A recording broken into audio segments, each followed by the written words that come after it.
धन्यवाद भाई योगी जी। आज की इस गोष्ठी और होली मिलन समारोह में मैं प्रताप सिसोदिया आप सभी विद्वजनों का हार्दिक स्वागत एवं अभिनंदन करता हूँ और जिनकी अध्यक्षता में आज का एक समारोह होने जा रहा है। ऐसे परम आदरणीय दादा सोम जी, आप सभी की जानकारी के लिए बता देना चाहते हैं कि दादा सोम जी हमारे देश की अमूल्य धरोहर है और इसके लिए हम परम सौभाग्यशाली हैं कि वो हमें बड़ी आसानी से उपलब्ध है, क्योंकि वो हमारे अपने हैं, हमारे घर के हैं। और अभी मार्च के माह में ही आपने 90 वर्ष पूर्ण कर लिए हैं और 91वें वर्ष में इनका पदार्पण हो गया है। और ये हम सौभाग्यशाली इसलिए भी है कि आप निश्चित ही शतायु होंगे और उससे ऊपर भी जाएंगे और हमें आशीर्वाद देते रहेंगे। ऐसे हमारे परम आदरणीय दादा, आप सभी की उपस्थिति के लिए और जिस प्रकार से आप मुझे स्नेह और प्यार करते हैं, मैं आपको समर्पित करता हूँ वो पंक्तियाँ। शब्द सही निकला था आपसे जी, 81 निकला था जी कि दादा 91 का होने बाद भी 81 के लगते हैं अभी। जी जी जी, बहुत धन्यवाद, बहुत धन्यवाद। क्योंकि दरअसल क्या है कि हमारे दादा बड़े हैं लेकिन बूढ़े नहीं हैं। लोग कहते हैं बड़े बूढ़े, लेकिन ये बड़े हैं, बूढ़े नहीं हैं। ये हमारे लिए सौभाग्य की बात है और हम आशा और उम्मीद करते हैं कि इसी प्रकार से हम सभी को आशीर्वाद देते रहेंगे। देश में ही नहीं, विदेश तक आप आते जाते रहते हैं और ऐसा नहीं है कि वो कहीं आसानी से या सस्ते में चले जाते हैं। बहुत मूल्य है आपका, बहुमूल्य है दादा, लेकिन हमारे लिए तो हमारे अपने हैं और हमें आशीर्वाद देते हैं। दादा को समर्पित करता हूँ दो पंक्तियाँ। दादाजी, अक्सर हम लोग सुबह से शाम तक और शाम से सुबह तक घूमते रहते हैं, अनेक लोगों से हाथ भी मिलाते हैं, मगर सच्चाई ये है कि हर कोई दिल से नहीं मिलता। मिलने को तो बहुत सारे लोग मिलते हैं, लेकिन आपकी तरह से अपना कोई नहीं मिलता। दो पंक्तियाँ लिखता हूँ।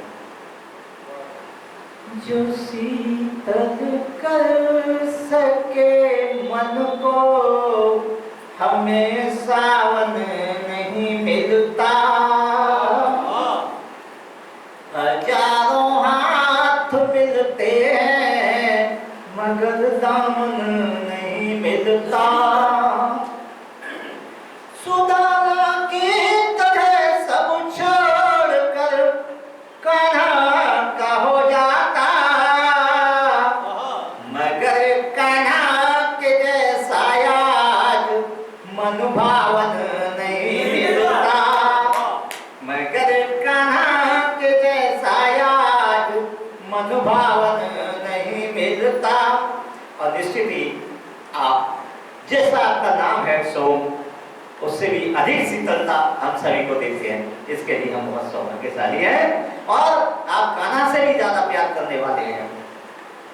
मैं आपकी अदालत में दो पंक्तियां और देता हूँ कि अगर कहीं कैसी सेवा कर सके तो भूल जाइए और मुस्कुराइए, पता नहीं कल हो न हो। हम इतने लोग हैं, इनमें से कोई पता नहीं किसका बुलावा आ जाए और किसे पहले जाना पड़े। ये प्रभु की व्यवस्था है, इसमें हम और आप कुछ नहीं कर सकते। हो सकता है कि एक व्यक्ति कोई 110 साल या 100 साल या 80 साल का है, वो अभी खड़ा हुआ है आंधियों में, उन ठूठ पत्थरों की तरह, उन पेड़ों की तरह जो कि रेगिस्तान में भी फलते फूलते रहते हैं। और 1-2 साल का, 4 साल का, 10 साल का, 15 साल का एक पौधा उभर के चला जाए, कुछ कहा नहीं जा सकता। तो पंक्तियां देता हूँ कि अश्क गम के मेरे प्यारे कभी भी कम नहीं होंगे। याद के मासूमी बादल प्रिय हरदम नहीं होंगे। पिता लो चंद पद हंस कर हमारे साथ भी प्यारे, तड़प उस दिन बहुत होगी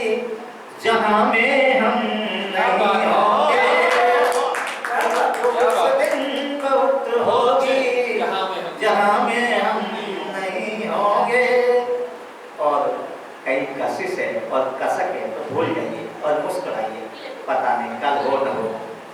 और अपने लोग चाहें तो व्यक्ति को उठा दें और अपने लोग चाहें तो गिरा दें। अपने लोगों की विशेष भूमिका होती है और आप सभी मेरे अपने हैं। मैं आप सभी को समर्पित करता हूँ दो पंक्तियां कि भुलाओगे मुझे जितना मैं उतना याद आऊंगा, आके सपनों में फिर से हंसाऊंगा रुलाऊंगा। देख लो आज जी भर कर भला कल का भरोसा क्या, अगर तो हौसला तुम तो शिखर को चूम आऊंगा, अगर तो हौसला तुम तो शिखर को चूम आऊंगा। और कई बार हमारी युवा पीढ़ी भटकती हुई नजर आती है, और युवा ही नहीं, नव युवा, चिर युवा, भूतपूर्व युवा भी भटकते हुए नजर आते हैं। तब लिखना पड़ा कवि को कि अपने समय की कीमत नहीं समझता युवा, तो क्या करते हैं कि प्रेम की शुद्ध परिभाषा यहाँ समझी नहीं जाते, प्रेम सौगात ईश्वर की सदा सबको नहीं आते,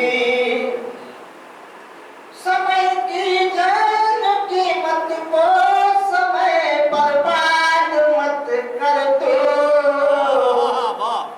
समय को थाम लेने की कला सबको नहीं आती, समय को थाम लेने की कला सबको नहीं आती।